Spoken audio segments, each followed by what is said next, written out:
To'lasizmi, to'lashmasizmi? Nima deysizlar shunga? Qurilish yaxshi ketyapti. Endi shuncha qurilish bo'ldi, mana o'shandan keyin ancha-muncha qurilish o'zgargan.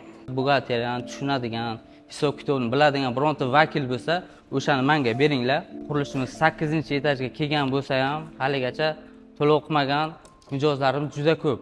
70% ni biz o'zimizning mablag'dan qurdik. 7 ta 8 ta obyekt topshirganmiz. Yaqinda Simple Town degan obyektimiz bor, prezident tashrif buyurdilar. 20 milliard mayda summa emas. 5 kishi bo'lganda, 10 kishi bo'lganda, 50 kishi bo'lganda men mayli tushunardim. Kimdir sharoit yo'q, kimdir boshqa deb tushunsa bo'ladi. Lekin 200 dan oshiq mijozlarimizning qarzi bor. 15 milliardga yaqin pul vazrat qildik. O'sha shartnomasini bekor qilganlarga. O'zimizning hisobdan 20 dan oshiq tashkilot bizani nazorat qiladi. Unda borib uchrashganimizda ochig'i xuddi sizlarga o'xshagan ko'pchilik ishonmagandi.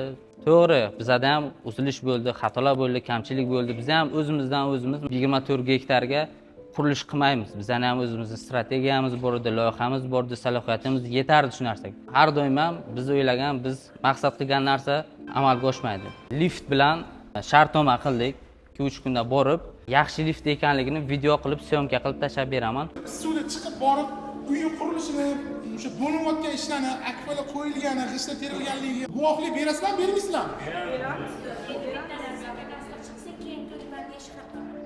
Shuncha ish qilib qo'ygan odam endi to'xtab qolmasa kerak. Hammamiz uyimizni olaylik, biz ham sog'-salomat sizlarga uylaringizni topshiraylik. Maqsad shu, boshqa maqsad yo'q.